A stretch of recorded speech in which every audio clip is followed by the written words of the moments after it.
Well, you'll find recipes inside New Prairie Kitchen, like spring garlic soup. That sounds good, doesn't it? For an Italian guy especially. I bet what's neat, it's not just a cookbook. It includes a healthy side of stories from chefs, farmers, and artisans. Great stories. Author Summer Miller joins us today. Welcome, Summer. How are you? Nice to meet you. Nice to see you. Just flipping through this book. This is one of these books that you can actually read. It's not just have a bunch of recipes in there. There's stories behind this, and we'll discuss that in a second. But what are you going to make today?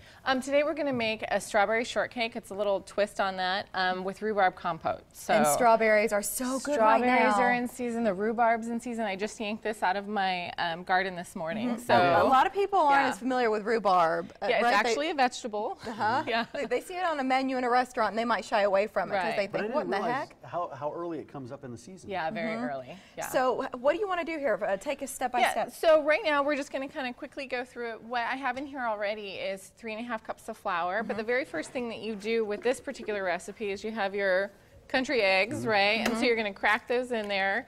And with this, you're going to whisk them together, and then you want to chill it. It's almost like if you make a pie or something where you want that dough to stay cold. Why do you chew it? Why do you chill it? So there's lots of, because these butter will, if butter gets too warm, the cookies will spread too much for this specific recipe. It's a consistency thing. Yes, and so you're going to, and this is less like, you know, typical strawberry shortcakes. You're going to put in like a ½ cup of heavy cream. And this is a Nebraska cream. And everything you do, right, there's a local touch to it. Right, and that's the whole point of your book. Right. Why do you believe so strongly in local? Well, you know, part of it is just that these are our friends and neighbors. And I think also we tend to overlook the gifts that we have around us in favor of things in other places. And I just think there's a lot of value to what is happening here right now. And so I was just noticing that through my work as a journalist and a writer, and thought, well, we could put this together. And then I think the great part of the story was that they all the chefs, all the farmers, they really got behind it. And so I think that that was part of what has made it such a wonderful, rewarding project for me. Yeah, and you take a look at all the farmers markets around town. Not just the farmers markets where there's crafts and stuff, but the ones where you have the local farmers bringing in fresh produce and you know how quickly that flies off their shelves. I love that, shaking their hand, talking to them about what they're growing, what should I keep an eye out for in a few weeks from now. Well, and I think also you get used to realizing, you get introduced to more things than you normally would when you get out there and just see really what's available at the time. So you're going to mix together all your dry ingredients, and then you're going to dump in your chilled. Wow, we got a lot of butter. Your chilled butter, right? So she's not messing around. You don't see the butter or the heavy cream. No, right? I see it, and I'm liking what I'm seeing. You have 3 sticks of butter in here. So same thing, just like when you're making, you know, a pie or something. So it creates this really soft, light crust, and this is actually from a restaurant called MB Haskett in Sioux Falls, South Dakota. But were they reluctant to give up some of their recipes, or were they happy to share them? No, absolutely not. Everybody was really excited to. So then you're going to throw butter out all over the place. It's popping out. Right, it just goes crazy. But it'll end up like this really sandy texture, and then you have this sticky dough. This is the result. Right, and so you're going to chill it again after this. But so no, all of the chefs were incredibly supportive. You're going to make them into these nice little rounds. You use a little melon baller or a little ice cream scoop. I do, yeah. It just makes it easier for me, and then you have more uniform cookies, because what we're going to do is stack those. Right, so you don't want one that's like this and then another that's much smaller. It doesn't make for a very pretty display. And this powdered sugar is what gives it this kind of crumbly you just put it on wax paper? Yeah, I just put on parchment. And you want to take us through the compote? Yeah, okay, so this is the compote that's already finished. But all you're going to do is put about a pound of rhubarb into a pot. And then with about ½ cup of honey and ½ cup of water. You put the whole thing in, or well, no, you can't eat the leaves. Please don't. Yeah, you don't want to eat that. Don't eat the leaves. Well, this is why, because you know a lot of people watching have never tried it. They've never had this experience. No, you cannot eat rhubarb leaves ever.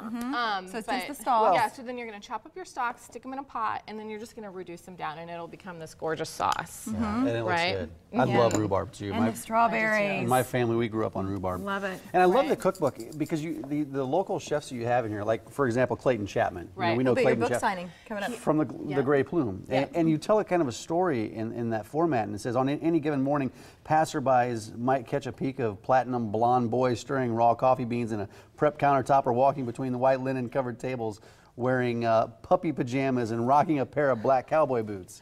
I think I'm a pretty descriptive writer. Yeah. I think that I like to be.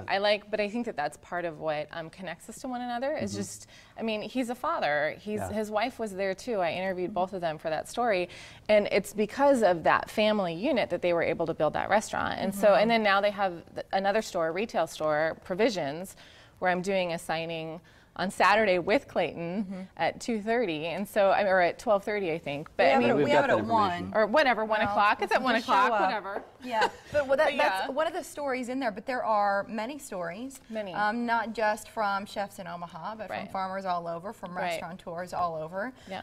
Any misconceptions that, as you were putting this together, that started to surface, and you thought it's worth clearing this up?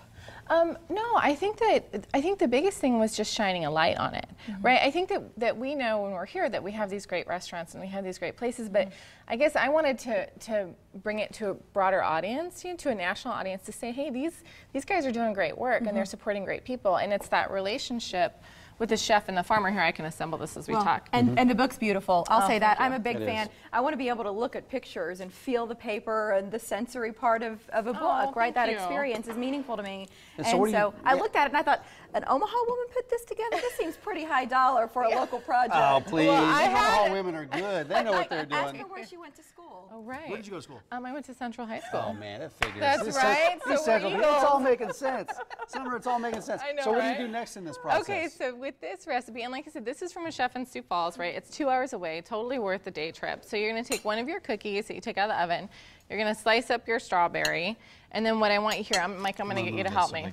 Okay, so I'm going to roll a strawberry across the table in front of me.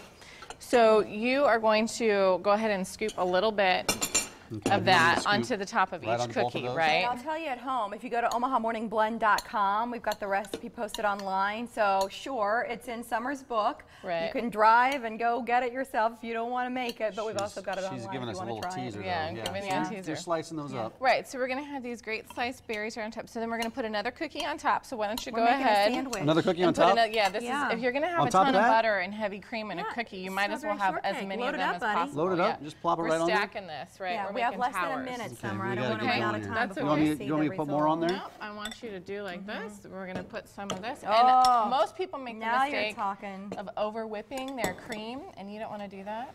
Again, a consistency throw your strawberries on top. Isn't that beautiful? There you go.